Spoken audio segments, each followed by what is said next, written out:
Welcome to the Generation Podcast, an audio resource dedicated to a generation of young people who are committed to total surrender to God and total dependence on His power to reach the world with the gospel of Christ. This podcast is designed to strengthen and encourage through a series of Bible-based practical talks. Having established the foundation of knowing the right facts from our series in Romans chapter 6, Dr. Jim continues with another step towards personal victory. Listen now as he explains what to do with what you know. Welcome to the Generation Podcast. This is Jim Van Gelderen, broadcasting from Menomonee Falls, Wisconsin. Well, many of you know that we're on a series. This is our third podcast on Romans chapter number 6, the Magna Carta of the Christian life. It declares freedom to all believers from the power of sin. In other words, you and I are going to battle our flesh and sin to the day we die, but there's a way out. There's a way of escape every time you're tempted, and Romans 6 is part of that. Now, you'll need to listen to the other two podcasts. I can't even really say enough about it, except the first point is you got to know the right facts. You got to know who you are in Jesus Christ. And Romans 6 says it 3 times. No, you're knowing this, knowing that. Know ye not. But changing into verse 11, there's a new verb that comes up. Likewise, reckon ye also yourselves to be dead indeed unto sin, but alive unto God through Jesus Christ our Lord.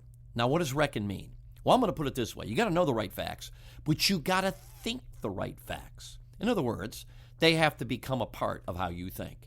Now, what does it say here? You need to reckon, which means account. Account is a term we come out of mathematics or accounting. If you were balancing your checkbook or if you were working with a checkbook, what you would do is if you had $500 and you deposit them in the bank, then you would open up your checkbook or go online, and under the column deposit, you would write deposit, the date, and you would write $500. Why? Because that's accounting. It doesn't matter how you feel. It doesn't matter if it's raining that day or if you're melancholy. You wouldn't sit there and say, I don't feel like I put in $500. No, you look at your deposit slip, $500, and you write down $500. Now, you could write $5,000, but that's called wishful thinking. That's certainly not accounting. So accounting is all about facts, about what is.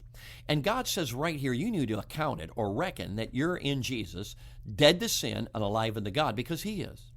Now, what does that mean? What does it mean to reckon yourself dead to sin and alive unto God? Now, let me start with this. Every one of us understands that Satan tempts us. Have you ever felt like when you were tempted, you just had to sin? Did you know, friend, that's a lie? Satan's, one of his greatest powers is his ability to deceive. Could we put this? He's a master illusionist. Now, I ask you, have you ever been discouraged? If you have ever been discouraged like I have or others, you know that sometimes it seems so real. But actually, you fell for an illusion. Because God was not in heaven wringing His hands about your situation. He wasn't discouraged about your circumstances. He knew exactly what He was about to do and what He would do if you trust Him. But the truth is, friend, we get discouraged. That's an illusion. It's not even true.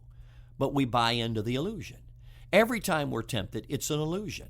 Because the sin that we're being tempted with, we can say no to. We do not have to do it because God says there's a way of escape. So reckoning is saying, wait a second, I'm in Jesus. He's dead to sin. I'm dead to sin. I'm in Jesus. He's alive unto God. I'm alive unto God. Sin's not my boss anymore. And based on that, friends, we can think the right facts. Now, understanding illusion, perhaps this will help. Years ago, this would be probably probably almost 20 years ago, maybe a little less, I took my 2 oldest girls to an IMAX in Milwaukee. It's attached to our museum. And I think there was a homeschooling group from our church that had gone. And we watched an IMAX on Flight. It was primarily about the Blue Angels. And our IMAX is like half of an eggshell. So everywhere you look, you see screen. And it's very immersive and very sensory.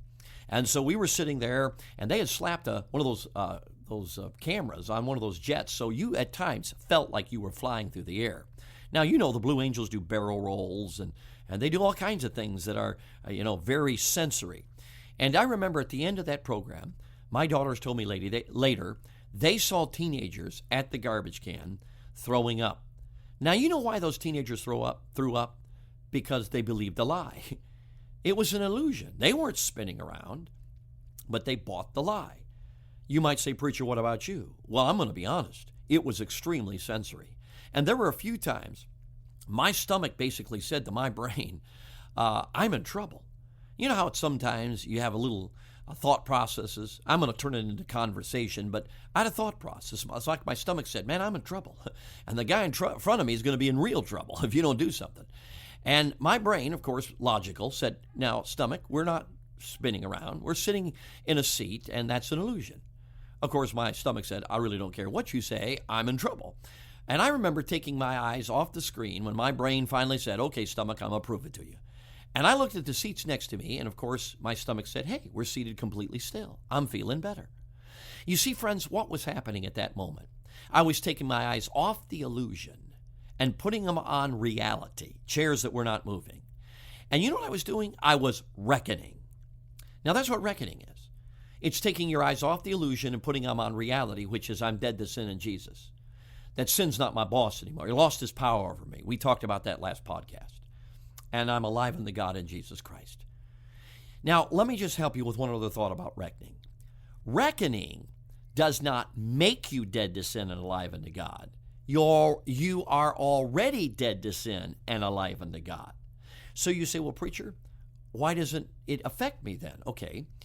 You see, it's still true. You're dead to sin and alive unto God. But many times when we don't reckon it to be true, we don't believe it, it doesn't affect our experience. The best way to describe that would be going through a beautiful botanical gardens. I've been to several botanical gardens that were very beautiful. Imagine going through those on a tour with your eyes closed. People are snapping pictures, oohing, awing, saying wonderful things. You'd probably think, well, I don't see anything here. Well, the problem is with you, because the garden is beautiful, but you got your eyes closed. So what do you have to do to benefit by the beauty of the garden? And the answer is so obvious, we all know it. Open your eyes. See, opening your eyes is reckoning. The garden's beautiful. I mean, you are dead to sin, alive unto God. But if you don't reckon it to be so, you won't benefit by the reality of it. And the moment you open your eyes, that garden, the beauty of that garden becomes beneficial to you. You know, you ever heard people talk about, oh, Jesus, wonderful. And you might say, well, I'm glad being saved, but I don't know. It's not, I wouldn't put it that strong of terms. You know what it means, friend? You got your eyes closed. And that other believer is enjoying the preciousness of Jesus because they have their eyes open to at least some measure of what they have in Jesus Christ. Okay, so here's our lesson today. You got to think the right facts. You got to know them. We've talked about that in the 2 previous podcasts. But you have to think them, and you have to believe them. You have to embrace them into your heart. So I hope this encourages us. Next week, we're going to talk about the next step in our journey in Romans chapter number 6. Join us if you would, please. I hope you'll be, and listen to the first 2 if you want to understand where we're going or where we've been and where we're going to go. But remember, total surrender to the will of God and total dependence on His grace to live in.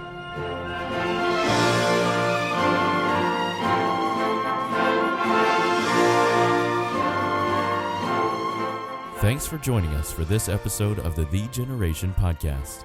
For more faith-inspiring resources and information about joining The Generation, please visit thegeneration.org. That's THEE generation.org.